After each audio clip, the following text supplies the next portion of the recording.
Hello everyone, देखिए next topic करते हैं हम एक्सेलरेशन ऑफ सेंटर ऑफ मास। देखो इससे पहले हमने क्या पढ़ा था, वेलोसिटी ऑफ सेंटर ऑफ मास। तो उसमें मैंने आपको बताया था जैसे मान लो यहाँ पर एक मास है 1 kg का और यहाँ पर एक मास 3 kg का। ठीक है, इनका पहले सेंटर ऑफ मास मान लो यहाँ पर है। ठीक है, अब ये किसी वेलोसिटी से मूव कर रहे हैं। ठीक है, मान लो ये v1 वेलोसिटी से मूव कर रहे हैं, ये वाले v2 वेलोसिटी से मूव कर रहे हैं। तो मैंने आपको बताया था कि ये यहाँ आ गया, ये यहाँ आ गया, तो इनका सेंटर ऑफ मास अब यहाँ पर आ गया होगा। तो ये क्या है, किसी वेलोसिटी से ही आया होगा। ठीक है, जिसको हमने vcm कहा था। अब देखो, अब हम क्या कह रहे हैं इसके अंदर कि यहाँ पर अब जो ये 1 kg वाला है किसी एक्सेलरेशन से जा रहा है। ठीक है, अब कोई एक्सेलरेशन है।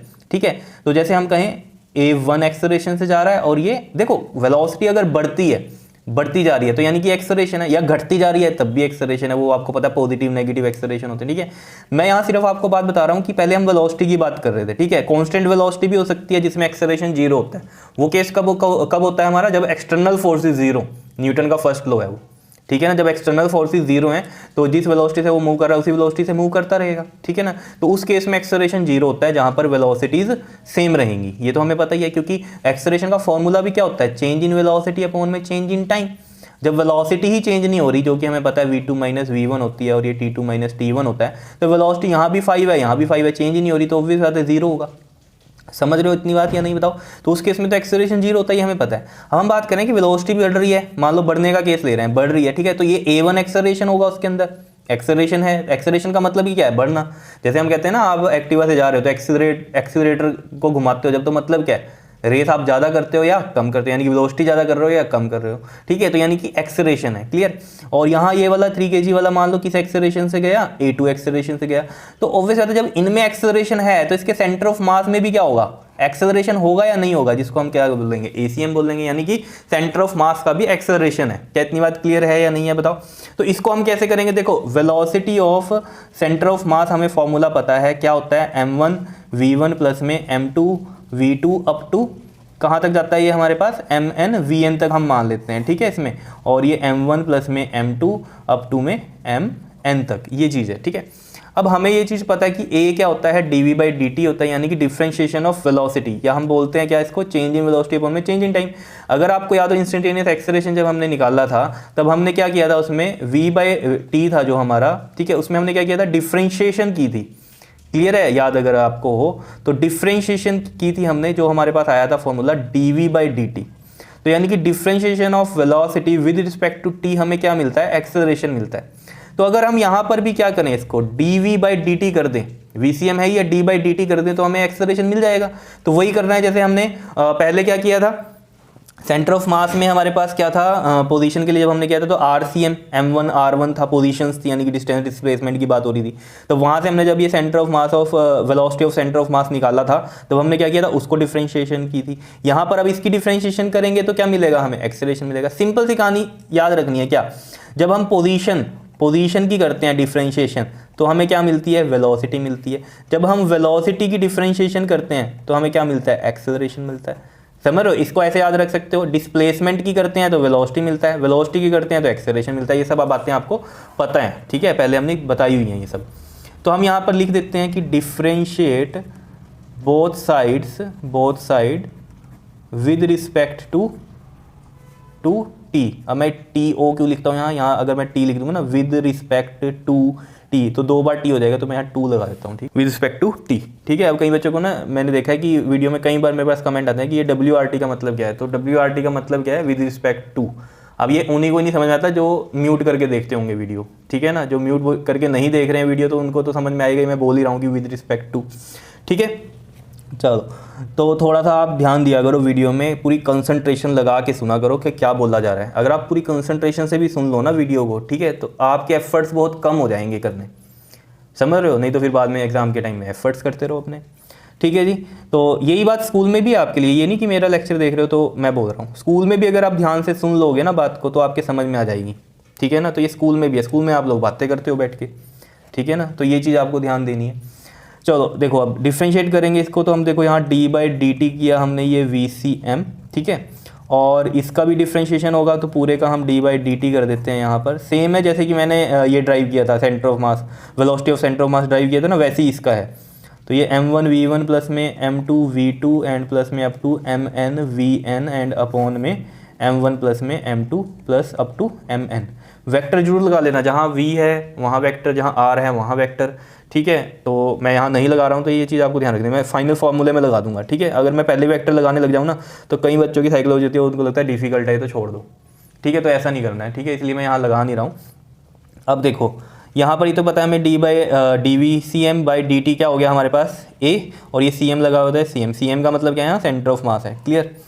अब देखो यहाँ पर हम क्या करेंगे, इसमें 1/m1 plus m2 plus up to ये mn वाला बाहर ले लिया हमने।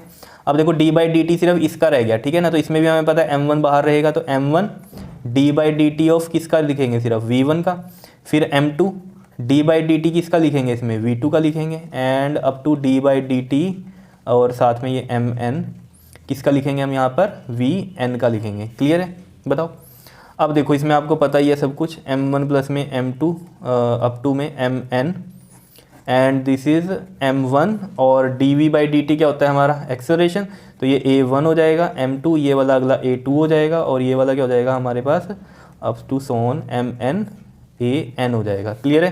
तो जो फाइनल फार्मूला बना है हमारे पास वो क्या बना है यहाँ से अगर हम देखें तो ये बना है हमारे पास m1 a1 प्लस में m2 a2 plus up to में mn an अपॉन में m1 प्लस में m2 प्लस अप टू में mn and this is acm acceleration of centre of mass. ये फॉर्मूला बन गया, यहाँ वेक्टर लगा लेना इसमें जहाँ जहाँ एक्सेलरेशन है, ठीक है, क्लियर है, समझ में आ गया होगा, बिल्कुल सिंपल है। अब दो मासेस के लिए अगर हम बात करें, फॉर टू मासेस, तो सिंपल फॉर्मूला बन जाएगा क्या, m1 एंड m2 के लिए। तो देखो क्या बन जाएगा, acm क्या आ जाएगा हमारे पास, जल्दी से बताओ, राइटिंग समझ में आ रही है। देखो क्या आएगा, ये m1 a1 प्लस में m2 a2 अपॉन में m1 प्लस में m2, सिंपल। बताओ कोई दिक्कत इसमें, क्लियर। अब देखो इसमें इंपॉर्टेंट क्या है, क्वेश्चन है, ठीक है। तो देखो क्वेश्चन समझ में आना चाहिए। देखो कहता है find the acceleration of centre of mass when the system is released from rest. देखो पहले क्या होगा, जैसे मान लो ये इस तरीके से कर रखा होगा इसमें, ठीक है, ये 2 kg और ये वाला इसका 3 kg है मान लो, ठीक है। अब इसमें हम कह रहे हैं इसका सेंटर ऑफ मास कहीं होगा, ठीक है। तो जैसे मान लो अगर हम देखें इसका सेंटर ऑफ मास यहाँ होगा। अब ये क्या कह रहा है, इसका एक्सेलरेशन ऑफ सेंटर ऑफ मास निकालना है आपको, ठीक है। जब हमने इसको क्या किया, रेस्ट से रिलीज किया, ऑब्वियस बात है ये ऊपर गई होगी, ये नीचे गई होगी, क्यों, क्योंकि ये ज़्यादा मास है और ये कम मास है, तो ये नीचे गई होगी, ठीक है ना, और ये वाली कहाँ गई होगी, ऊपर गई होगी, ये चीज़ रही होगी, ठीक है। बताओ इसमें तो कोई दिक्कत नहीं है, ठीक है। तो इसका सेंटर ऑफ मास भी हमें वैसे तो नॉर्मली पता चल रहा है कि भारी चीज़ की तरफ ही जाता है, तो ये डाउनवर्ड ही गया होगा सेंटर ऑफ मास इसका, ठीक है ना। अगर पहले यहाँ था तो अब ये नीचे गई है, तो सेंटर ऑफ मास भी नीचे ही गया होगा यहाँ पर, क्लियर है इतनी बात। बताओ कोई दिक्कत। लेकिन अब हमें ये तो पता चल गया, ठीक है, डाउनवर्ड ही होगा, लेकिन वो भी सब हम क्वेश्चन में ही पता कर सकते हैं, ठीक है ना, कि कैसे होगा। देखो एक चीज़ ध्यान रखनी है इसमें, जो एक्सेलरेशन है वो कैसी है, वेक्टर क्वांटिटी है, ठीक है। अब हमें पता करना है कि एक्सेलरेशन सेंटर ऑफ मास का क्या होगा, ठीक है, और डायरेक्शन भी साथ में, ठीक। तो देखो इसमें क्या करना है, जैसे हम फ्री बॉडी डायग्राम करते थे, अगर आपको पुली वाले क्वेश्चन याद हो तो उसमें क्या करते हैं हम, देखो नीचे क्या लग रहा है हमारा, mg लग रही है फोर्स, और ये ऑब्वियस बात है एक स्ट्रिंग है, तो ऑब्वियस बात है यहाँ एक टेंशन क्रिएट होगी, ठीक है। और यहाँ पर भी एक डाउनवर्ड फोर्स लगेगी, दैट इज mg, जिसे हम वेट बोलते हैं, और ये ऊपर टेंशन लगेगी, ये चीज़ पता है आपको, ठीक है। अब यहाँ से दो इक्वेशंस बनेंगी, कैसी बनेंगी वो देखो आपको पता है, ये चीज़ ऊपर जा रही है और ये चीज़ नीचे जा रही है, तो ऑब्वियस ये जब ऊपर जा रही है तो इसका मतलब ये ज़्यादा होगी, ठीक है। तो यहाँ पर अगर हम देखेंगे अब, तो t माइनस में दिस इज mg, ये वाली mg इज इक्वल टू में क्या होता है हमारे पास, ma होता है, क्लियर है इतनी बात। बताओ समझ में आया।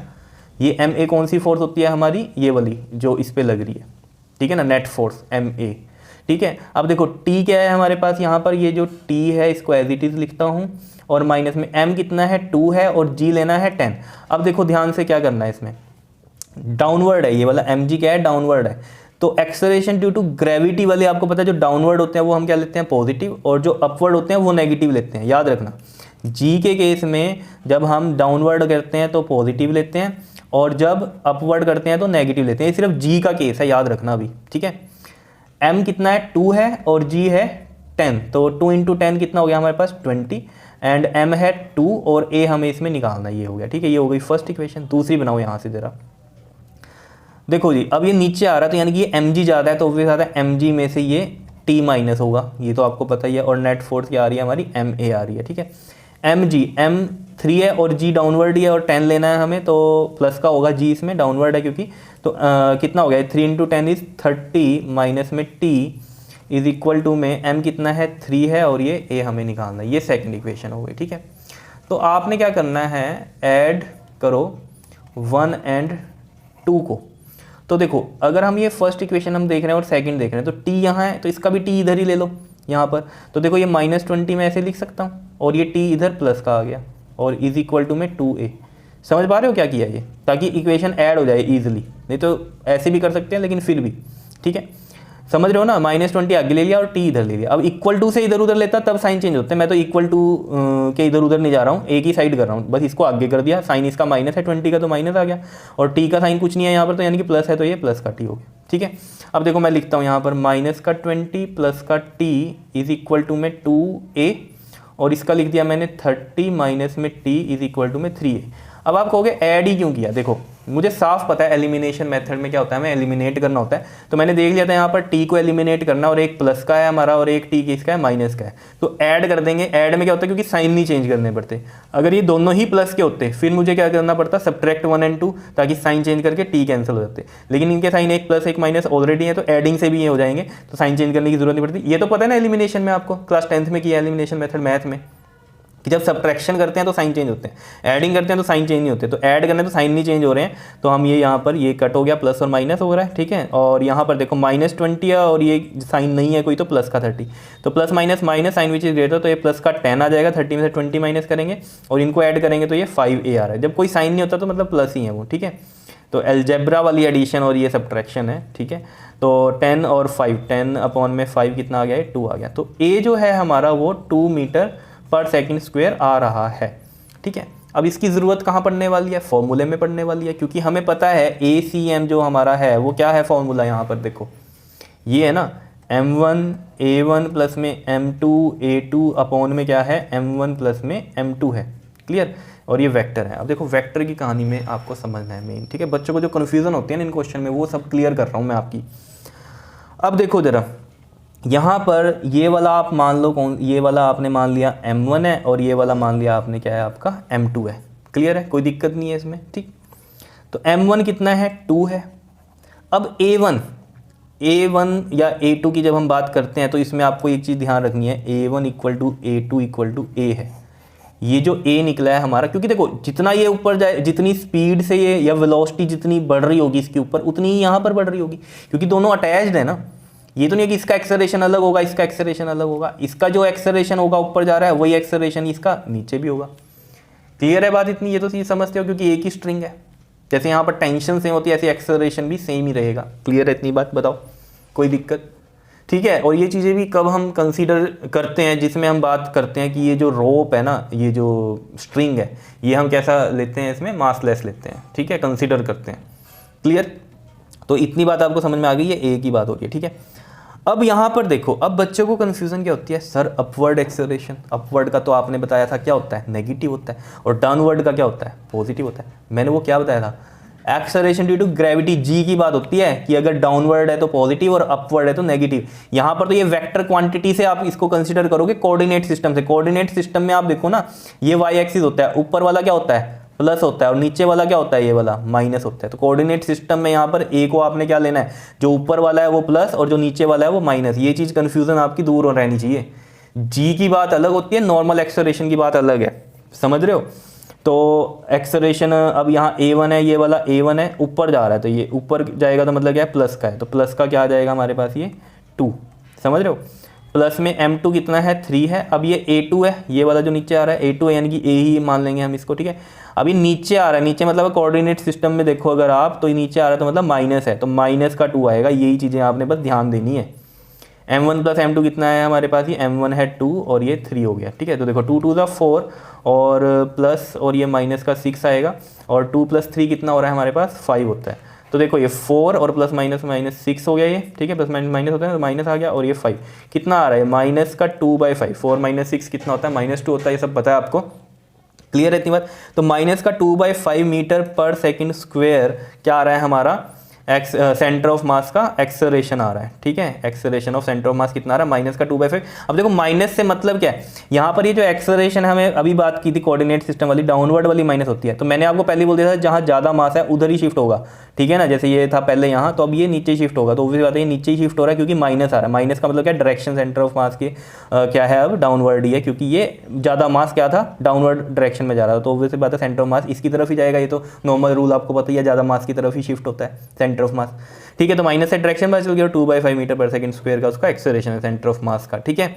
तो अगर इसको बनाना चाहो आप पॉइंटों में तो कितना बन जाएगा, 0.4 मीटर पर सेकंड स्क्वायर का एक्सेलरेशन है सेंटर ऑफ मास का, और माइनस का मतलब क्या है, डाउनवर्ड है, ठीक है। तो आप इसको लिख सकते हो, acceleration of centre of mass is 0.4 metre पर सेकंड स्क्वायर एक्टिंग डाउनवर्ड में, ठीक है, या टूवर्ड्स डाउनवर्ड डायरेक्शन। क्लियर है इतनी बात, बताओ समझ में आया क्वेश्चन, ठीक है। ये था आपके पास टॉपिक क्या, एक्सेलरेशन ऑफ सेंटर ऑफ मास। बिल्कुल सिंपल है क्वेश्चन, कंसेप्ट अपने माइंड में क्लियर रखो बस, और कुछ नहीं है, कर लोगे। Okay, thank you.